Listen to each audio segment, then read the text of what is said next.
But it was Kung Fu Fighting Cha. Yes, it's martial art games on the Commodore 64. Now, I took the mick a little bit there out of a game, Uchimata, which was a game on the Commodore 64. All these games are on the Commodore 64. That's why I've got the old T-shirt on today. But that was a judo simulation game, and I couldn't help but thinking it just looked like they were dancing. It was like Strictly Come Dancing to me. That's why I found a bit of music, banged it on, and that's what I did for the intro. But yeah, today going to look at 6 martial art games on the Commodore 64. Now, on the whole martial art thing, I was looking, I made that video the other day, didn't I, on my favourite sort of movie from each decade. And as I was looking, I came across this, the fantastic Bruce Lee. This one's The Way of the Dragon. I thought, yeah, the old fighting games, you know, it's really interesting stuff, really. But that film came out in like the early 70s. Now, I was born in the very late 60s, and when I was about 3 or 4 or 5 years old, I had real vague memories of seeing sort of this stuff on the telly. And as with the song, Everybody Was Kung Fu Fighting, that was a song sort of released in the early 70s. And it was a real fad, as I sort of have been told and I've found out about since. But the sort of fad came back around again in the 80s. You know, I remember lads and sort of people started watching Bruce Lee films again. And in the playground, people were doing martial arts. People were actually going to learn karate and all sorts. And then you had legendary sort of people like Van Damme and all these sort of people that were making martial art type movies. And it became a real big thing again. And of course, then, you know, computer game makers were making tons of martial arts fighting games. So I thought, yep. Recently, I've come into a few Commodore 64 games. I've sort of picked up a few and I've been given some. And I looked through, yeah, there's loads of sort of martial art games there. So I thought, yep, we're going to take a look at 6. Now, the first one we're going to look at, I'm going to show music to a couple of them because, you know, the old SID chip on the Commodore 64, absolutely brilliant. But we're going to start with the music for this one and then about a minute or so of footage, and it's The Great Shinobi. Let's take a look.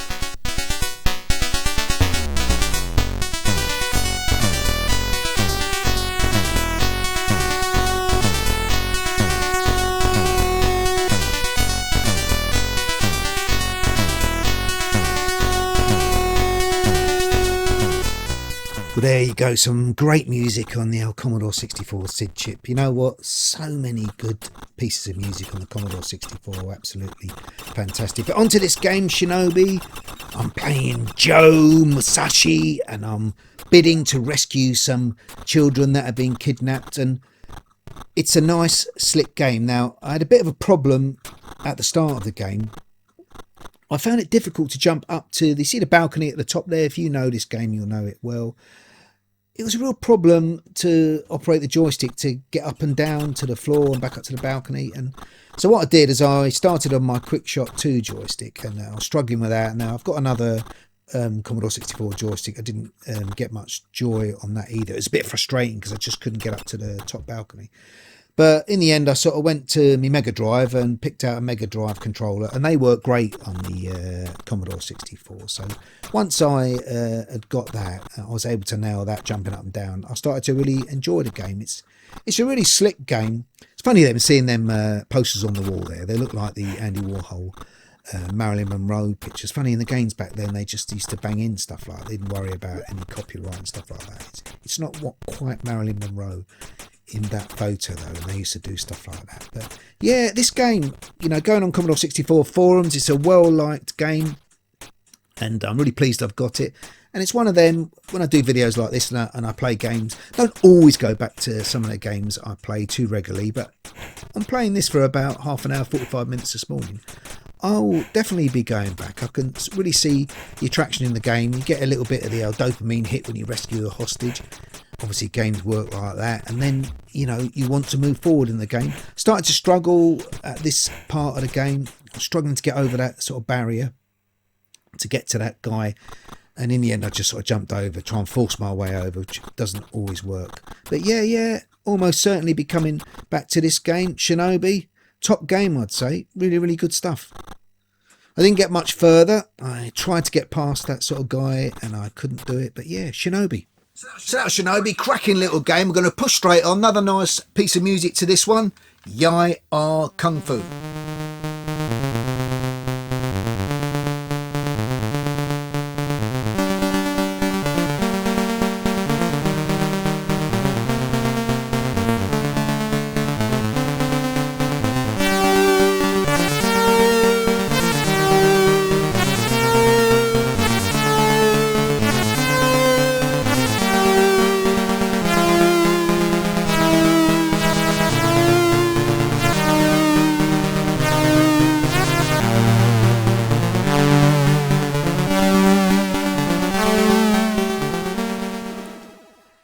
So there you go, a bit more quality music on the old Commodore 64 SID chip.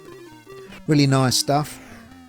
The thing about this game is no sound effects. They really remind me of the Atari, the Atari 2600 console.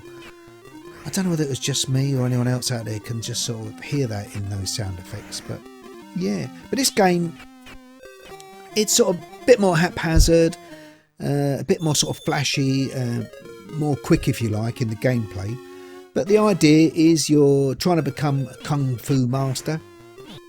This particular opponent throwing stars at me, obviously. But yeah, 10 opponents, I believe, in this game. Yeah, quite a nice game to play. It's not up there with the top karate games, which we'll come to in a minute. But yeah, it's funny, your character is able to jump so high, it's more like a Spider-Man character or something. You know, you can basically jump about 18 feet over the opponent. And I managed to sort of get past this opponent in the end. Funny, the old legs kicking in the air. But I do quite like the karate games. They didn't have, you know, an elongated story. It was just about beating your next opponent to improve. You know, you either go up in the belts or something like that, eventually becoming a black belt. But yeah, this was a nice karate game. I'd have it quite up there in the top half of karate games or martial art games I've played on the Commodore 64. Got a nice bit of music in this one as well. I forgot to mention in the Shinobi game footage, it's a bit of a shame the makers didn't put any in-game music when you were playing Shinobi, because, you know, it adds so much to a game, doesn't it, when you have the music. It just adds so much. But yeah, but I got to this guy Nunchuck or Nuncha. Obviously he's got nunchucks, and I had a real problem with him. Obviously games get harder, but I started to try and jump all over the place with this guy, but every time he got near me, he would just land a blow, and I'd get beaten in the end. And quite good the way he sort of throws his nunchucks around and then goes for you. But yeah, it's one of those. I think if I'd played it longer and longer, I would probably learn the routines or what moves to beat this guy. But yeah, I couldn't get past him, not getting the footage this morning. But yeah, nice little game. I'd give this game about sort of 7 out of 10 for a karate game. Yeah, I'll probably play this one again. Yeah, good game. So that was Yaya Kung Fu. Nice game, lovely piece of music. We're going to push straight on with two classics, International Karate 1 and 2. Now, I'm lucky enough to have a disc drive for my Commodore 64. So this one's on disc and it's got both the games on there. Let's take a look. Classic games. And what a classic game it is. IK Plus. Absolutely brilliant. Now, I used to play a version on my Atari 800 XL back in the day called International Karate. Very similar. And oh my goodness, I used to put the hours into that game. That's why I think I'm not too bad at this one. You know, I've said many times in my videos, I'm not the best at fighting games. I'm a bit of a button masher, really. But I was okay at International Karate, and I'm not bad at this. But yeah, Commodore 64 version, really, really good. It's got that music, and that music always reminds me, if you know the song Forbidden Colours, David Sylvie and Sakamoto, at any moment I'm expecting it to go da-da-da-da-dum, da-da-da-da-da-da-da-da-da. If you know that song, you'll know. But yeah, and this game, they got it all right. The sound effects were brilliant.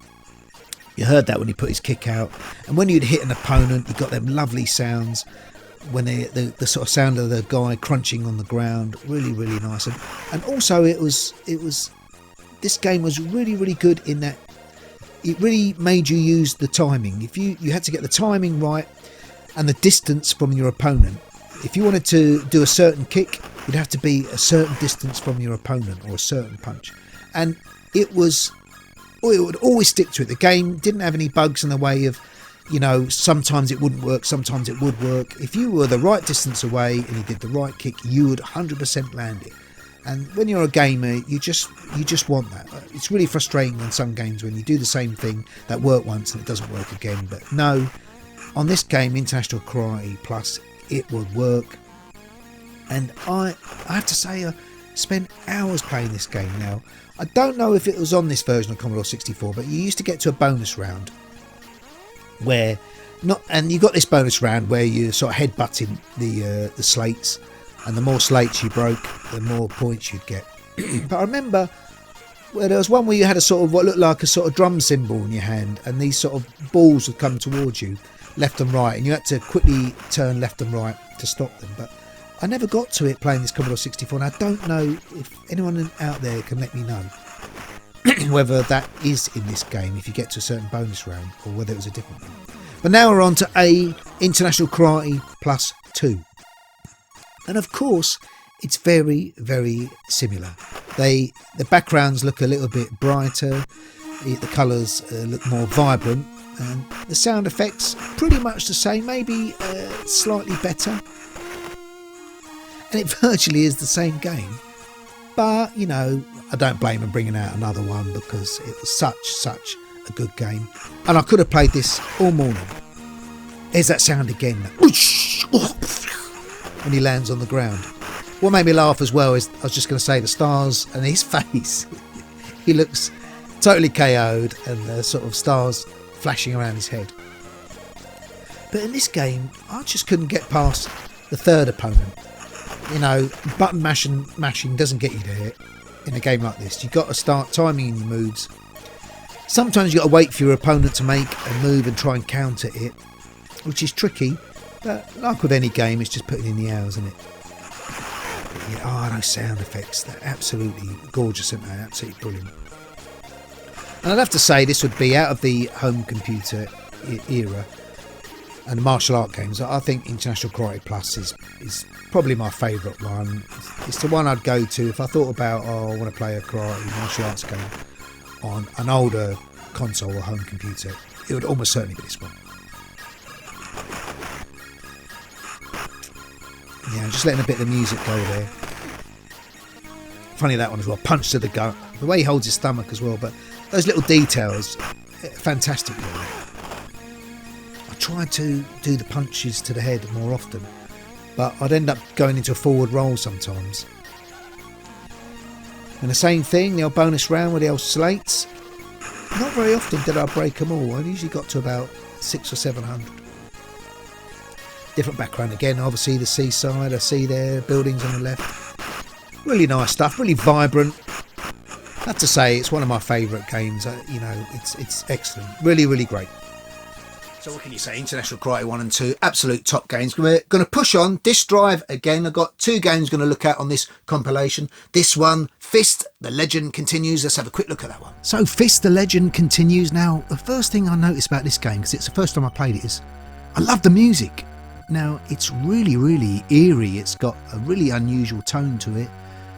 Quite dark and ominous, if you like. But yeah, I love the way they make the guy walk as well. The graphics are sort of really nicely done there. But the idea is, apparently, a warlord has enslaved the people of the town or the village, and you are seeking the scrolls of knowledge to free the people. And it's the old classic. This opponent here, God knows it, he looks like he's got a baseball cap on and a set of shades. It's such a weird opponent. But I managed to get past him. This game, you had to fight for quite a while. Unlike IK Plus, it was difficult to work out the distance and stuff to land a blow. But I got past that opponent and I wasn't sure exactly what I was supposed to do. So I went into this room and I realised I couldn't go any further. But as I beat the opponent, I thought I must just have to go back, which I did. But I did quite enjoy the game because it just had this sort of strange sort of, that music again, it's sort of a really unusual piece of music. But this next opponent, he was much handier, and I had a right job. The way he moves, you can tell he's going to be quite a good fighter. But I did find him a difficult opponent. I just couldn't get past him. It's a bit of a shame because I was quite intrigued to see where this game went. So if you've played this and you've done it, or you've gone a lot further, let me know, because it is quite an intriguing little game. Yeah, Fist. So that was Fist, the Legend Continues. Now we're going to push on to another one on this compilation. The one I took the mick out of at the start, Uchimata. Let's take a look. So this is the game I ripped into a little bit at the start, and I was just kidding, because actually this is quite an interesting game. Brian Jacks, anybody who knows Brian Jacks, Superstars fame, he was a black belt judo expert, won many medals for Britain. He's a fantastic martial artist. He was behind this game, he was technical advisor to the game, and he promoted the game. And you know, he was a really famous guy, a sportsman back in the 80s, and I wish he'd give me some technical advice. You can see me here, I'm trying to grab the guy round the lapels, because this is where it's more like a simulator. You had to grab your opponent round the neck and then try and throw him. And each time I went for the move, I didn't have hold of him properly, and I would just throw myself to the floor, which is ridiculous. But there are some interesting facts with this game. It is the first game, one of the first games to feature counters and hidden moves, and also the actual control scheme that was used on this game was taken up by Capcom for Street Fighter, and you know, it's really great. The whole retro gaming things, I love finding out little bits of information like that. And so it turns out it's really interesting little game. You know, really interesting. So that was Uchimata, sort of strange little game, but sort of set the groundwork for some games to follow, like Street Fighter. Interesting stuff, really. Now I saved the worst to last. The Way of the Fist. Let's take a very quick look at this one.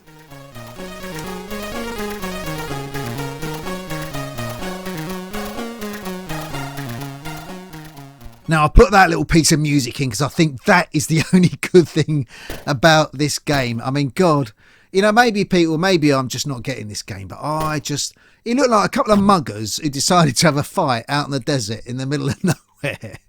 And I must admit, the one thing I did quite like, the sort of punch sounds, which are quite good. But and that was quite funny, the way the guy walks. He's sort of walking with real purpose. And this guy, he looked like, I'm now taking on what looked like Dungeon Master from the cartoon Dungeons and Dragons. And and then this sort of creature, he turns into that. I mean, I don't know.